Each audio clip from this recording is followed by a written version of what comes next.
My name is Craig Scott. I'm the Public Works Director and City Engineer. And we have Michael Parrish, the Chief of Police here at the city, and Jake Hudson with GHD Incorporated. They are the engineering firm, and he will be making a presentation. First, I'd like to provide some background on the safety plan.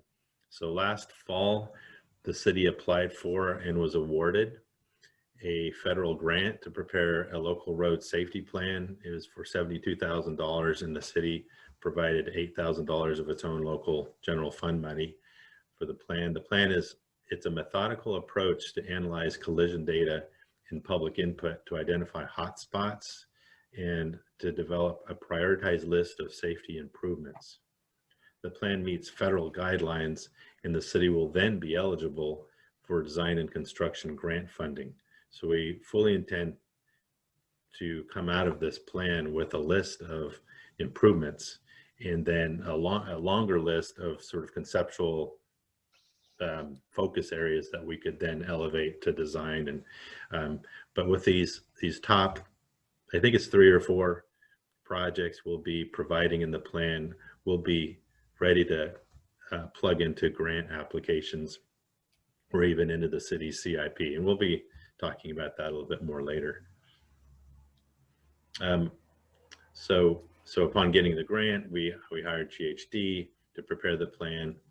And one of the first things that GHD did was to put up it's called a Pinpoint, is the application, software application, but it's a project website that has links on the city's website. And it talks a little bit about the plan, as well as providing a survey, a quick survey if you've only got 3 or 4 minutes, or a map, which is a way to actually locate your an area of the city's road work that you think is an issue, and then to provide a little more explanation of what that issue is, whether it's speeding, lack of traffic controls there, or what have you. So the project team consists of engineering staff from engineering, police, community development, fire department, fire district, and our local Caltrans representative. And we've been meeting about once every 2 weeks over the last several months. We're at the place right now where the consultant has analyzed the data from the police collision histories, as well as public input from the Pinpoint website.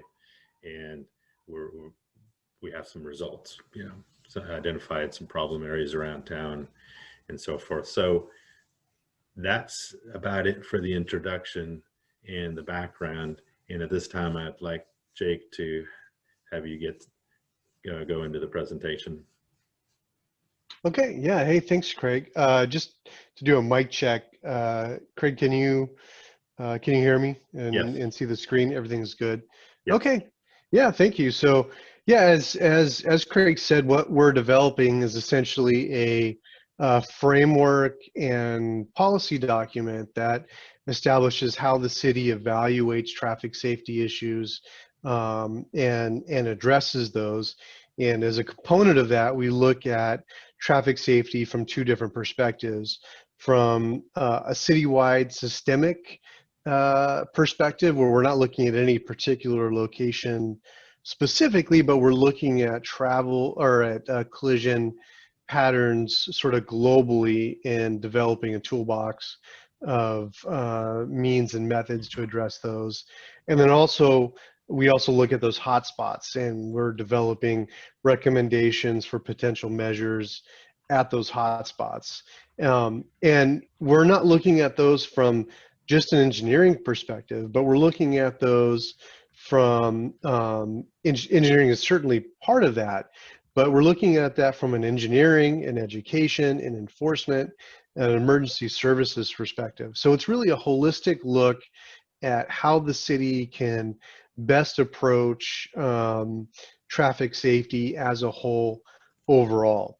And so in developing the plan, one of the first things that we've done is to establish what is the vision, what is sort of the description of success for for a successful implementation of this document, and what we've drafted so far essentially is for the city to strive to eliminate all traffic fatalities and severe injuries while increasing sort of an equitable, healthy, and safe mobility standpoint. And and this is a pretty tradition. This is a not traditional, but this is a relatively new approach that's has a lot of traction through a lot of various agencies. Previous approaches have been engineering focused, have essentially dismissed collisions that were primarily the result of human behavior, assumed that traffic deaths and severe injuries are inevitable as a result of human behavior, and that there's a massive cost from that.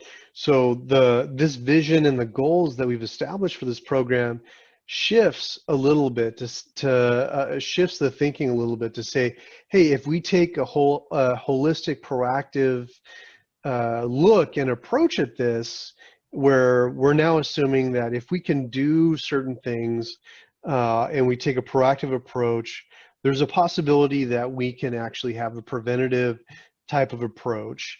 Now we start integrating human behavior and failing in driving activities into the process and evaluating those aspects with the intent of preventing or minimizing fatal and severe crashes.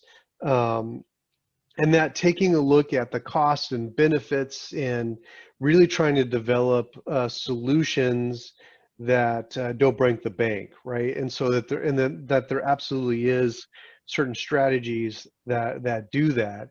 And so that's sort of the overall foundational vision for what we've established within this plan. So the next part of what we do is we take a look at what has been happening in the city over the last several years. Typically, you know, we would have included 2020 as a prior year, but due to COVID, it's really not a very it's a outlier year. So we've only evaluated 2015 to 2019. 2020 data really isn't representative. But what we've seen over the last several years is a moderate increase in traffic collisions within the city, and we've done some research, and we think that this could be contributed. There's so many different variables that could contribute to this increase. A lot of it could be to do with just there's more volume, just more traffic on the city's roadways from 2015 to 2019. There could be changes in the way that collisions are reported, and a whole bunch of other issues. So we are definitely seeing an upward trend, but for what we're seeing, this may not be indicative of, you know, a worsening of conditions within the city, but this certainly is helping us identify particular focus areas in the city that that we may be able to prioritize. And so as part of that, we also look at what is the economic impact of citywide collisions within the city. And so this isn't just hospital bills and damages, but also reduced productivity, lost wages, and all of those things. And what we found is that traffic collisions within the city of Katahdi is about a $3 million impact on the local economy, not directly on the city budget, but just an overall distributed impact on the city, but also businesses and individuals as well, distributed across overall. And so that's a pretty significant impact. And it sort of highlights the importance of coming up with a sort of a standardized strategic approach at addressing traffic collisions citywide. So the next thing that we did is we looked at, well, where what are the citywide collision trends and what are the primary concentrations? And so what you're looking at right here is a heat map showing sort of what the collisions per square foot is the best way to describe it. Red being the highest, and then fading out to blue as the lowest. And what we were finding is that along Old Redwood Highway, primarily focused in that sort of super downtown core, had the highest concentrations. Also along the corridor out along East Cotati Avenue, also along West Cotati Avenue and Route 116. And so what you're looking at here is really focused on the intersections that are within the city control.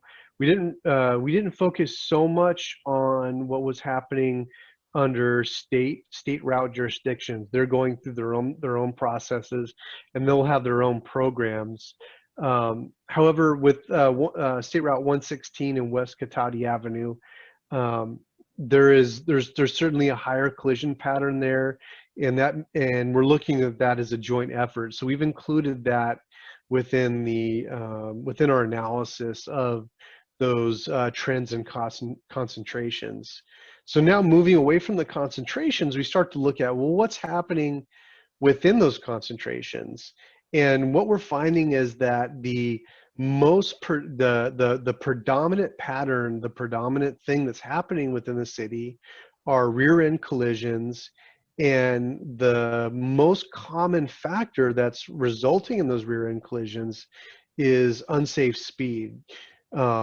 And unsafe speed is also an issue that we see in a lot of other collision patterns throughout the city.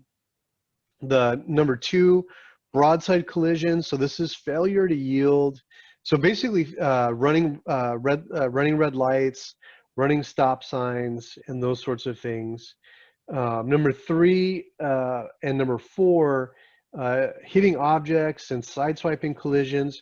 And what we're seeing resulting in those is there's a pretty high frequency of impaired driving that's also occurring within the city as well. So moving on from like an overall analysis, one of the other thing that we do is we focus in on, so I would say our most at risk modes of travel, so pedestrians and bikes. So focusing in on pedestrians, here's a heat map of where pedestrian collisions are most commonly occurring within the city. And again, the highest concentration is within that downtown core, but we also see some concentrations a little bit further out. And what I would say is that, you know, for the most part, pedestrian collision concentration has only been about one collision per year in the city of Katahdi, primarily an injury collision. However, in 2017, there was a fairly significant spike. We went from one collision per year all the way up to five, and then in 2019, we also saw a bit of a spike as well.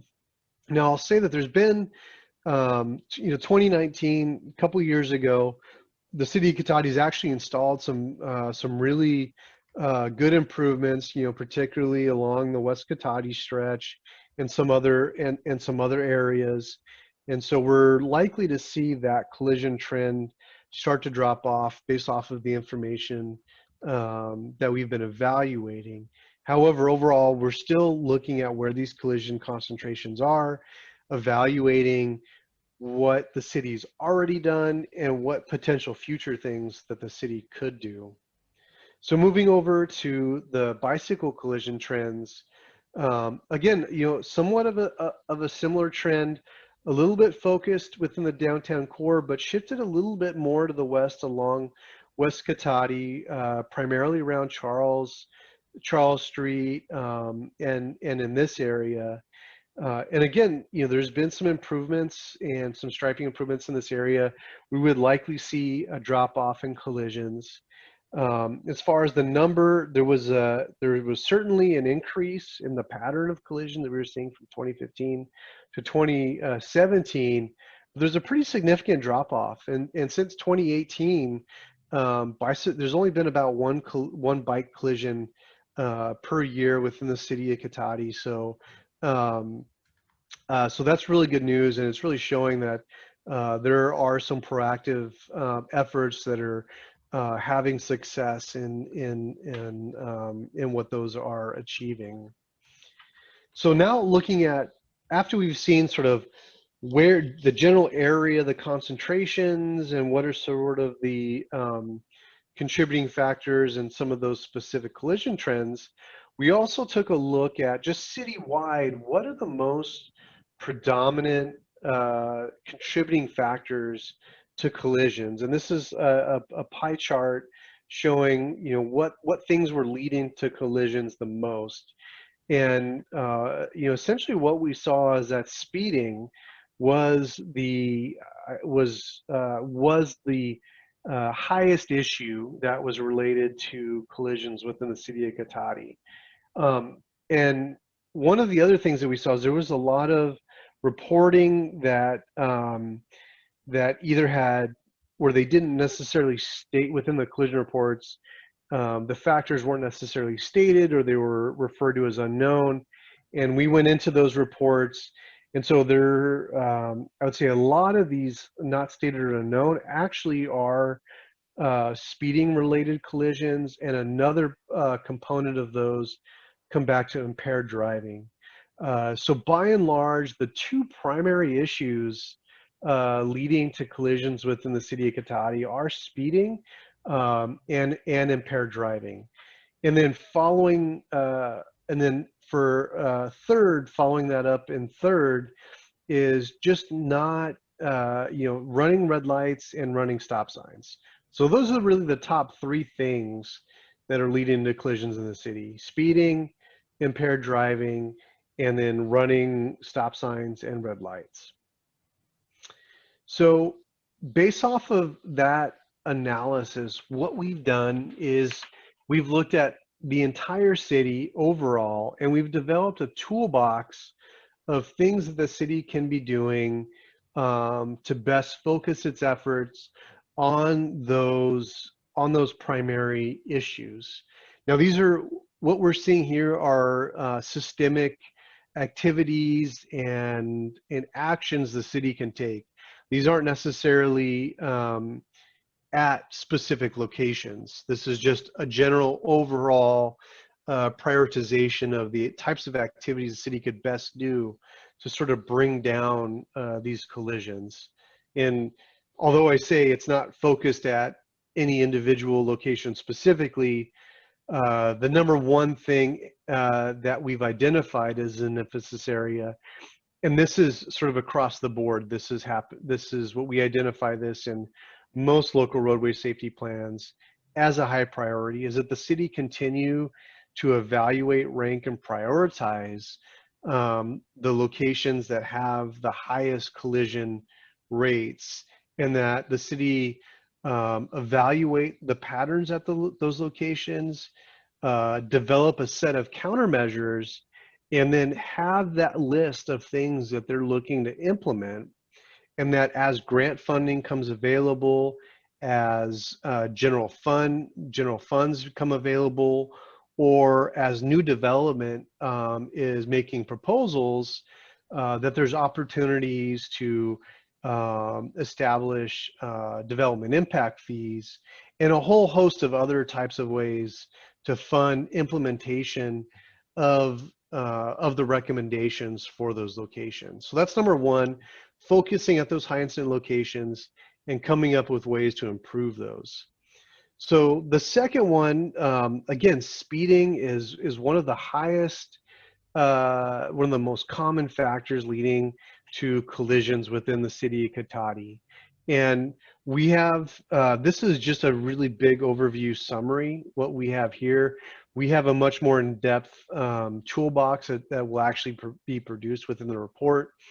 This is just sort of the themes of what's within that report. So from a speeding standpoint, we're recommending that the city look at, invest, and work on traffic calming programs. I think some of this is the city is already doing this to some degree, but continuing to do that and maybe even expanding that area. As you can see, although it's not within the highest incident areas, there's certainly areas of traffic calming that's spreading out in the neighborhoods where those types of things could be improved. Other things that could be implemented: speed feedback devices. These are where you have signs that actually will show people's speeds back to them. Do flashing beacons and other flashing devices that will alert people to, hey, you're going too fast for the road, and you need to slow down. From an enforcement standpoint, having this information available to the city's police department, so that they can focus enforcement, or actually they're already focusing enforcement in these areas, but so that they continue to focus enforcement in these areas. And then also use this report as an opportunity to justify grant funding to increase resources for their ability to enforce speeding in particular areas. The third is intersection visibility. We found a lot of areas within the city where traffic congestion, blocking visibility was an issue. Just vegetation along roadways was an issue. So recommendations for policy and code updates to require private property owners to trim back their vegetation so it's not obstructing roadways. Also developing design standards, so as new development comes online, that they develop in a way so that it maximizes visibility from their driveways and other things like that. Impaired driving, number 4, another fairly significant issue in the city. A lot of it is, and we'll get into impaired driving, a lot of that's focused within the downtown core. Engineering has less of an effect on addressing impaired driving. Really what we see is education campaigns, and I won't get into all the different campaigns that we're recommending as part of the toolbox, but just a larger education campaign about, hey, within these particular areas, there's a lot of collisions that are occurring. Here are other options that you have if you're intoxicated to get home. Targeted enforcement, which the city is already doing. The city already has foot patrols within these high collision areas that are a result of impaired driving. So continue to engage or continue to perform those. And then also the city's already doing this, but also having this part of the plan and potentially augmenting it is engaging with those alcohol serving establishments, letting them know that the city has an issue in these particular areas with DUI collisions. And then finally, from a systemic standpoint, focusing on traffic control compliance. So we found a lot of the city's collision issues are due to failure, or basically running stop signs, running red lights. And so there's particular concentrations of these. So our recommendations are the theme of improving the visibility of those traffic control devices, upgrading the traffic control devices. So for example, if we're, if an intersection is side street stop controlled, considering all-way stop control, considering considering signalization. Also, I know that the city had approved Measure U, which banned roundabouts, but there's certainly demonstrated benefits for traffic safety and operations for roundabouts. So maybe as roundabouts become more of a standardized traffic control device statewide, opportunities for sort of revisiting that measure. And then again, from an enforcement standpoint, knowing where these issues are and then targeting those areas. And so again, we looked at that from a citywide standpoint, but then we also looked at sort of what the top locations collision locations were within the city, and we've developed a package of improvements for each one of, or recommended improvements for each one of these locations that are specifically targeted at the collision patterns that we found at those locations. And for the sake of time, I'm not going to get into each of the individual locations. The report with all of the recommendations will be posted on the city's on the project website very soon, so you'll have information on those. But I'll just talk about sort of the general themes. Again, what we saw is that there was fairly significant or a fairly focused collision pattern along the intersections along Old Redwood Highway. What we were finding generally is that where we have multi-lane stop conditions, we're finding there are compliance issues. So there's recommendations for increasing the size of the stop signs, increasing notification, advanced notification, beacons, red light or LED indications, making it just so much more visible that there are stop signs at those locations, and then future recommendations for considering upgrades to those controls, either when funding is available or when they meet the justifications for those increases. Also, lane configurations and other sorts of things. And then so along East Katahdi Avenue, we've got improvements to the signal controls. So there's new technologies with traffic signals, and actually we're recommending those essentially at all the signals. So new technologies that make the signals be more receptive and reactive to people that potentially are running red lights, and can adjust signal timing, and can help make it or can help reduce collisions that are associated with that, can help provide warnings at East Cotati and the pedestrian crossing, the pedestrian bike crossing location here, looking at a new type of controlled crossing at that location. And then out on Highway 16 and West Cotati Avenue, looking at some of the issues we identified out there is that vehicles are having to stop in the through lane to make a left turn, and also just the frequency and limited gaps for the amount of traffic that's coming across that way.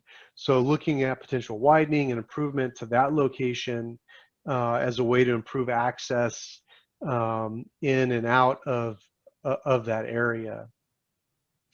So what we've done is, what you've seen so far is an assessment and recommendations that are based purely on reported collision statistics. And what we know from experience is that there's a lot more information and data that goes beyond that. There's a lot of close calls. There's a lot of just personal experiences with people driving these roadways. And so what we like to do is augment the collision report information with surveys and public input and feedback. And so we've hosted sort of a virtual online public input forum on just asking, what are the types of issues that the public is experiencing in the city of Katahdi? What are the types of things that they think are the most effective? And we've gotten some really good responses so far. And what we're going to be doing as we move forward is evolving and augmenting that collision data with the public input and feedback. So what you just saw in our emphasis areas and our location specific recommendations is those are going to evolve. Potentially new ones are going to be added, new recommendations may be added based off of the feedback that we've received so far. And I would say that the response has been absolutely fantastic. in what we've gotten so far. And so that's just online. Today, it's more of a, unfortunately, under some of the restrictions, what we're hoping to do is have more of a face-to-face, although virtually face-to-face interface with the folks attending this meeting to get more input and feedback in addition to what we're receiving on the website. And so what we've heard back so far, we've had over 264 users have actually visited, unique users have actually visited the website and provided information and feedback. And what we've heard so far is that citizens in the city of Katahdi are looking for a relatively balanced approach to addressing these collision patterns, looking at addressing these both from an enforcement standpoint and from an engineering standpoint. And when I say from an engineering standpoint, I mean actually making physical changes to the roadway. And then from an enforcement standpoint, what I mean is, essentially more patrols and more ticketing.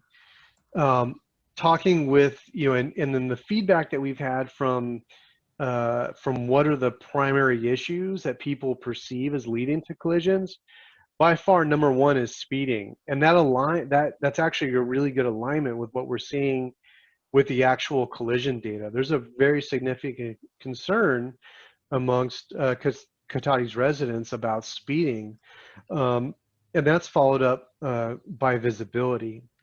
And then we also categorize what is, are the concerns primarily vehicle related? Are they primarily pedestrian related, bike, or is there some sort of generic? And by and large, people are mostly concerned about vehicles. And I think that ties back a lot into the speeding issues.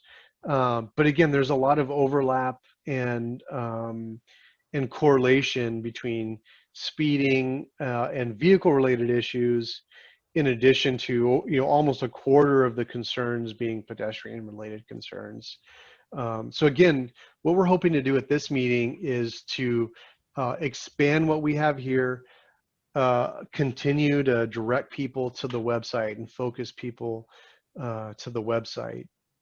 So that's essentially concludes my part of the presentation. I'll be passing it back to Craig, and if we received any comments over our presentation, we're going to go through those now. I think we have some I think we have at least 3 questions that have come in that we'll be addressing, but we're looking for people to post live comments and questions, and we'll be responding to those in an interactive format. So with that, Craig, I'll hand it back to you. Yeah, thank you, Jake. Very good presentation, very informative. You're correct. We've received quite a number of questions, and I'd like to, I think, address the ones that are more general about the plan and our approach first, and then before getting into the more specific location questions. So I think one is who are the most affected by collisions, both in terms of numbers and also severity of impact injury, drivers, pedestrians, or bicyclists. And I thought a good way to respond to that was pointing out that the Pinpoint website presents the data, and there's a way to screen out the types of collisions. So we know what was a collision between 2 vehicles, a vehicle and a pedestrian, a vehicle and a bicyclist. And so at least from the data that we've received, there's a way to tease out, if you just want to see the pedestrian vehicle collisions history, you could do that in that application as an end user, as a public going into the site. Is that correct, Jake? Yeah, absolutely. You can absolutely do that. I would say in general, vehicle collisions are the most frequent, but from a bicycle and pedestrian standpoint, what we found, and this isn't specific to Cotati, this is across the board, bicycle and pedestrians are more at risk for higher severity collision types. There was okay, moving on. So what the question is asked, what coordination on traffic issues is being done with the city of Broner Park? And I thought one way to respond to that is that, Roanoke Park does obviously have an impact on traffic safety within the city of Katahdi, because many of the residents of the new development being constructed in Roanoke Park have to come down East Cotati Avenue and get through town on Old Redwood Highway to get north-south. And so there are mitigation funds, traffic mitigation funds that have been established. And these, there's formula approaches to how those funds are going to be spent. And so, for example, Roanoke Park will be contributing to a new traffic signal at the William George Old Redwood Highway intersection. And I believe the proportional responsibility for that intersection is about, I think, 35%. So that amount of funding would come to the city to help install a traffic signal there. We have another one at LaSalle that would go in, with partly funded by the Roanoke Park Mitigation Fund. And then in coordination with the Sonoma County Transportation Authority, there is a larger regional mitigation fund of millions of dollars for improvements at Railroad Avenue. And when you look at more of the Penn Grove Cotati interface, on a more staffing level kind of coordination, this city of Cotati engineering staff is in communications with our counterparts over in Roanoke Park. And so when there's construction projects going on, like the undergrounding of power lines that's happening right now, and the paving work that's happened recently near Sunflower Park, we're in communications on coordinating our traffic control efforts. I think that's all I hope that answers the question. I don't know if anybody else, Jake or Michael, you have anything to add. Obviously there's a coordination with PD, with police forces. Yeah, the one thing that I'll add is that the city of Roanoke Park is also doing this process in parallel with the city of Cotati. And so there's recommendations that will be on the borders of the two agencies, and the two agencies, there's recommendations where where there's proportional share cost participation. There's going to be there could very well be assessments about grant funding and collaborative efforts on potentially funding those through the HSIP program. But I will say that just in general, there's a parallel program that's going on between both of these agencies, and we're ensuring that the recommendations and the approaches are identical across the two. Good point, Jake. I had forgotten that there's 7 agencies: Santa Rosa, Town of Windsor, Cotati, Roanoke Park, Petaluma. I may have missed a few.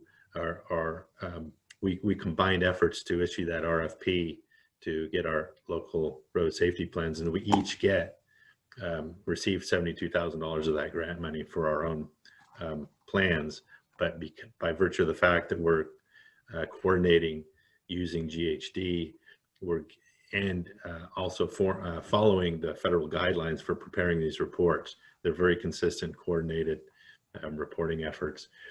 And another question here was, let me go back first to, there was the point made that the overall map, the buffer zone map of the showing the hotspot areas, appeared to include La Plaza Park. Well, you've got Old Redwood Highway running through La Plaza Park. And with these buffer areas, you have the actual collision location, and then there's some 100-foot buffer zone. So you build this cloud around that location. So it's not, really, it's meant for display purposes and to sort of get a general idea of where this is happening. So not all of those areas do certainly overlap with parks and, residential areas and so forth. But I think that's just indicative of us trying to display the data rather than reflecting, hey, there's collisions, there's cars driving through the grassy areas of La Plaza Park. So I don't know what more to say in response to that. We could kind of move on. There's the question, has there been any thought about having photo enforcement at high risk areas? And I thought it would be good to point out that the city has been making an investment to move away from traffic loops and putting video detection cameras on the traffic signals.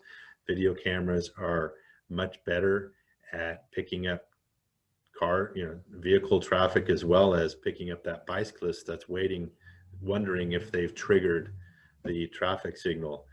And so also when we do pavement repairs on roadways, we don't have to worry about breaking or damaging the traffic loops underneath the pavement. So that's how we use video detection, is more of a traffic control mechanism. Using it for enforcement, I think that would be a question for our police chief, Michael Parrish. Is that something that? Yeah, I can answer that, Craig. So we have not explored that. It's very expensive technology. I'm not sure if council would be supportive of that technology.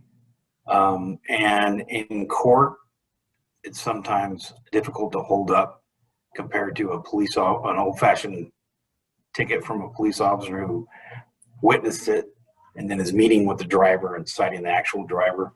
Has more of a chance upholding in court. So honestly, we have not looked into that technology. Okay.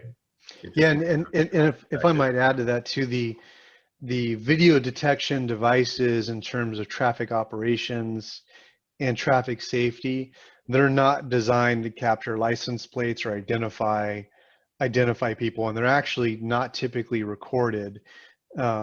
Those video detection devices their primary purpose and design is to inform the computer that controls the signal when to change from one street to the other, to tell the signal when there's cars present and when there's not, and then also when how long certain green times and yellow times are. They're really not designed to specifically determine if there's a violation or to have any sort of identifying devices. And there's typically not anybody monitoring that. You have a computer that's looking at it and then live, and then once that moment in time has passed, it just continues to monitor. Okay. Thank you, Jake, and thank you, Chief. So the next question is more getting into a detailed locational, but it does have an element of, just the city's general approach to responding to complaints of speeding on our streets. I live off Lasker, south of Myrtle, Valparaiso. What can be done about speeding on Old Redwood Highway? My family has observed cars, trucks going fast, like 50 plus miles per hour on Old Redwood Highway, as well as cars passing on the right. This happens when cars are both southbound and northbound. We believe this is unsafe for drivers, bike riders, and pedestrians. A few years ago, engineering did work with police department to get actual records of speeding on this stretch in response to complaints. And we did get, I think I can say this, Chief, we did get 50, some speeders going through there at 50 miles an hour. So that is confirmed. They were going that fast. In response to that, we put that speed feedback sign on the northbound side in hopes that that would address that issue and get folks to slow down. In general, the city's response is to alert the police to put a patrol car out there and monitor that area of the city more closely. And another tool that we have is to put a mobile speed feedback sign and messaging for drivers to slow down in that area. And then the third kind of tool is more in line with what Jake's been talking about as a countermeasure, maybe traffic calming measures, or pulling from that toolbox. I think Chief, if you want to verify that. Yeah, so just a couple of things. So one, we have done radar enforcement on that roadway. We will continue to do so. So radar enforcement is intermittent, where a traffic calming measure is 24/7. So I would like to see some type of traffic calming measure there. We will continue to do speed enforcement there as well. And remember that we have a motor officer. He's designated to traffic. It's Ryan Rinke. If citizens go on the city website, there's a way to submit a traffic related complaint, and that goes directly to Officer Rinke, and he does follow up on that and hit those hot spots as well. So that is available for people. Okay, thank you, Chief. Okay, so we have a comment, a question. The map doesn't seem to show the pedestrian death on November 16, 2020. That's at, I believe, the Macklin-Myrtle Avenue intersection. And that is a stop sign controlled intersection. I know, Chief, you were on the scene quickly after that. I know we can't comment on the specifics of that incident, but the point is well taken of, reflecting major incidents like that in a traffic study. And so that has been brought in to play with our consultant, with Jake Hudson. And one thing I'd like to illustrate is that the hotspot map, we have been going through in our bi-weekly meetings on this, and the location there on West Cotati Avenue and Old Redwood Highway is not there because it showed up in the database. It was there because of the public input of close calls we get. There was one rear-ended incident there, I think around September, probably I think around 10 months ago, but it didn't have the frequency to show up in the database as a hotspot. But we know there's enough close calls just from getting from our experience that we said, hey, let's put that on the map. That needs to be improved. So I think the Macklin is another case of this. It's that I believe I can say that the controlled intersection was not a significant factor in that, because there's an always stop there, but certainly the city can do, it wouldn't hurt to improve the visibility, do some safety improvements, enhancements at that stop intersection, make the stop signs physically bigger, make the paint clearer, and so we could look at some countermeasures for enhancing the visibility at that stop sign, even though that wasn't a contributing factor to that incident.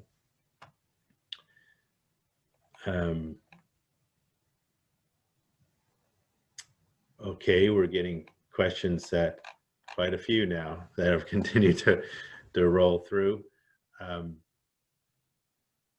Coordination question, preserve. Okay, on the feedback map, what is the preservation at Kessing Ranch by the preserve at Kessing Ranch by Richmond So that, that's a little vague, but the city does have a 47 plus or minus unit single family residential, housing development, as many of you know, going on, being constructed at Valparaiso and Old Redwood Highway. And this is specifically talking about a preserve. I know, so that might be in reference to the stone house. There is if you go up Feller Avenue to the west, you're going up the hill to the left there, the old stone house was preserved. And so there's a mini park there that is owned and maintained by the HOA with that new subdivision. And that might be what it's referring to. So that's a place that's open to the public to go have a quiet moment, have some lunch there, look at the stone building. Let's see, for traffic calming, does the toolbox include traffic tables? That is an extended hump the length of a passenger's vehicle wheelbase. So there's traffic hump, speed bumps, traffic.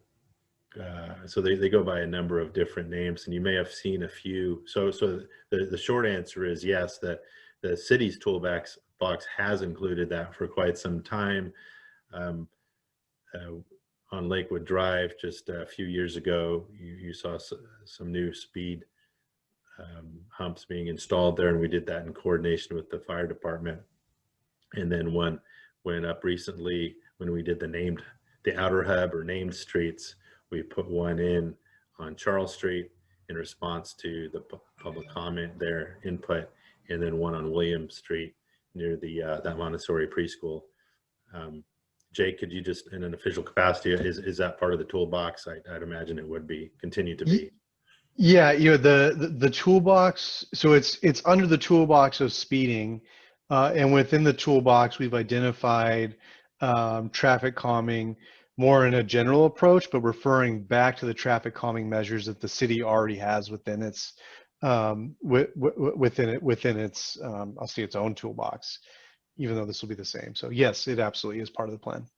Okay, and this is unavoidable, but we will tackle this question head on. It's since roundabouts have a traffic calming effect, any chance the ban can be revisited. And so this is something the project team talked about, and we certainly want to have it in our plan because, as Jake mentioned in the presentation, they are a countermeasure. They do make intersections safer. That's just a de facto. That's why we're seeing in many cities in the state and across the country, that's why those are going in. They're 90-degree angles at the intersection is just inherently dangerous with everybody coming at, T-boning the kind of angle, whereas a roundabout, and if a collision does happen, it's not going to lead to injuries necessarily because it's a glancing blow. So they are a good safety measure for us. I think in his presentation, Jake, you addressed this quite well, saying, hey, even though we do have this ban here, we are including it in the plan as a countermeasure, and that the city, it might prompt the citizenry here in Cotati to revisit that measure, that ban. Absolutely. Yep. We certainly didn't want to turn a blind eye to that, as it is an effective way to reduce collisions and certainly injuries,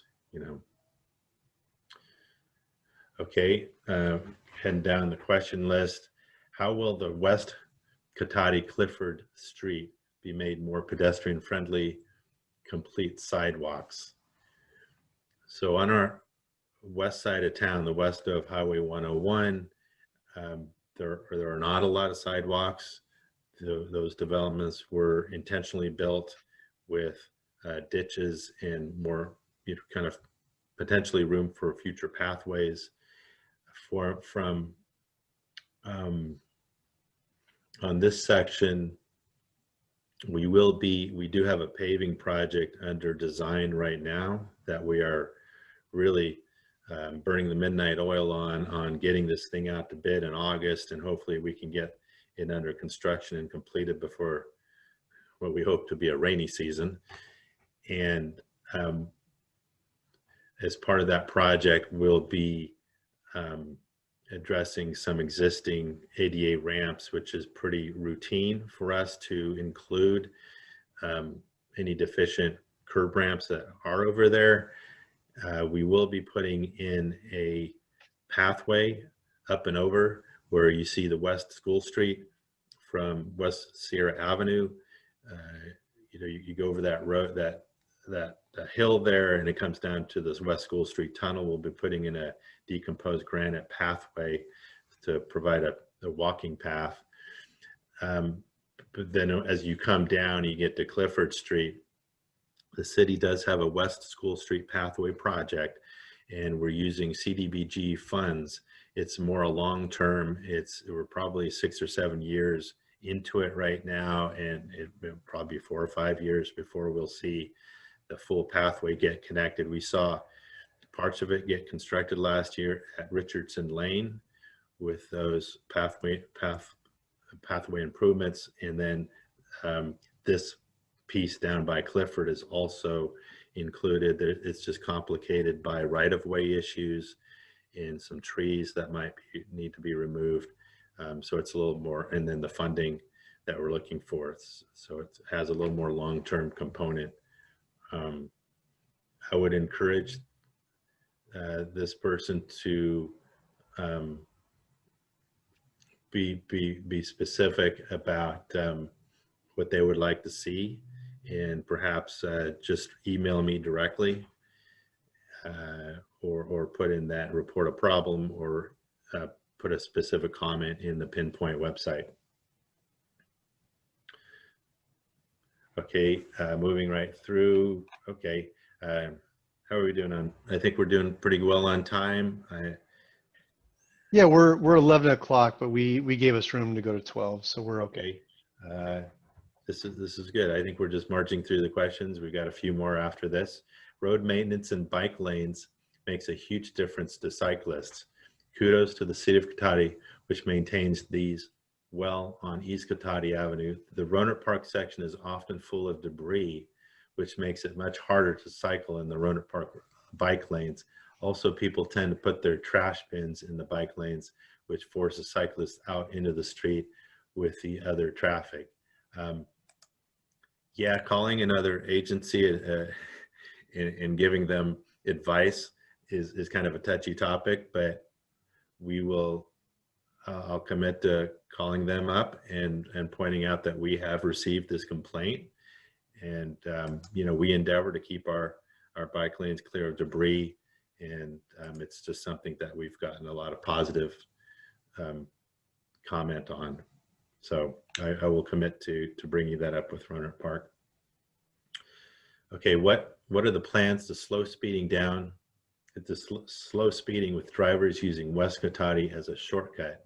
It can be unsafe to cross to get to our mailbox. So I have received phone calls identifying this as an issue. There's some twists and turns in that road which cause blind visibility there. We are looking at putting in speed feedback signs. That was before the road safety plan. I will be working with Jake to do that and see if there's other countermeasures that we can provide in that area, perhaps traffic calming. Did you have so I think, Jake, we've spoken about this as being a speeding problem area. Yeah, the cut through on West Cotati. Okay, yeah, we will definitely. Okay. When will the report be issued? Also, what is the URL for the website mentioned? Let me take the last one first. So if you go to the city's website under the Public Works Department page, we have a number of big buttons there. A second or third one down is the local road safety plan. If you click on that, it'll get you directly to the Pinpoint database. And the City of Katahdi's website is katahdi.org, I believe. just Google City of Katahdi. Yeah, I'll say if you just put in Cotati LRSP, that I think it's one of the top links that take you right to it. Perfect. Speaking for myself and my neighbors, we are so glad to hear there will be improvement to the Highway 116 turn onto West Cotati Avenue. I would also add that visibility is an issue at night during the weather to see the turn. The reflective tape on the stop sign is not enough. I'm actually really pleased to be hearing input on this in an official capacity with it in writing. And as I mentioned before, you know, just for some reason it doesn't show up in the database as for that location, but we do get verbal and emails from time to time complaining about that intersection. This is not a promise, but the city did reach out to Congressman Mike Thompson's office, and he has a letter of community projects, and out of the 4 or 5 traffic projects for Sonoma County, because of our efforts, we managed to put $2 million request in that letter, and that letter goes to Congress and gets considered as part of the annual budget process. So we may get, we're asking for, and it's being talked about in the halls there at Sacramento, to put in a $2 million funding for the city of Katahdi to put in an intersection, a proper intersection at that location. And we would be hoping to put many traffic improvements there, including the widening, straightening out that intersection so it's approaching it at a 90-degree angle rather than oblique, putting in proper lighting and so forth. These things do take time, however, and in the past, working with Caltrans, it has been a 4 or 5 year effort to get something like that done, but we've got Caltrans' attention, we have the state congressman's attention on that, and everybody is hopefully rallying around to make those improvements. Thank you for that comment, that question. Sorry for the delay here. Okay, I think that is the last where we've gone through the questions. That's the extent of the questions. I think I really appreciate those that dialed in today, or nobody dialed in, but for those that hit the link and participated today, I really appreciate it. This makes this a much more meaningful report and a better report for it. I just want to remind Craig. Yeah. Michael? Sorry, it's the chief. Sorry to interrupt. The chief, sorry. Just before we depart, I just wanted to, just a couple of thoughts and something to share with the public. So our police department has an Office of Traffic Safety grant. It's ongoing, and our focus is on factors that cause collisions. The things we talked about: impaired driving, speeding, also distracted driving. So we do have a grant. We are out there using funds from this grant on distracted driving. So if you think about it, people don't admit that they were on their cell phone talking or texting if they get in a collision. So sometimes it's hard to prove. So a collision with speed, for example, we could measure skid marks of tires, for example, right? Where somebody's not going to admit that they were texting and driving. So it's hard. It's not, I don't think the distracted driving factors get teased out because sometimes they can't, but I do think it's significant. There is a new law out as of July 1, 2021. If you're given a citation for distracted driving and you've had a previous conviction within 36 months, That drivers could receive a point on their DMV record, which is significant and may change this behavior of distracted driving, I hope. And again, we have a traffic officer, Ryan Rinke, totally dedicated to traffic enforcement and safety for our city of Cotati. And I encourage you, if you see problems, to go on the city website and submit a complaint to Officer Rinke. And I think that's about it. Thank you. Thank you, Chief. We have had a couple more questions come in. I think if it's appropriate just to address those at this time while we have the chance. I think one is, can't let this one pass by. Thank you so much for the stop at West Sierra and West School Street. That just reminds me, we just now finished up that safety project along West Sierra Avenue, which added beacons, flashing beacons at the Sierra crossing, as well as Water Road and the three-way stop there that this person's mentioned at West School Street. So thank you for that comment. Then we'll make sure on this next one, please register requests to add a safe crossing for pedestrians and cyclists at Highway 116 in Madrone in light of future plans for development north of Highway 116. We did have a lane added there, that turn lane, in response to that very tragic incident 7-8 years ago, maybe 10 years ago now. So that's definitely on our radar. Okay, so at this point, I'd just like to wrap this up and send everybody away to enjoy the rest of their weekend. And thank you again for your participation. Thank you very much. Thanks, Craig. Appreciate it.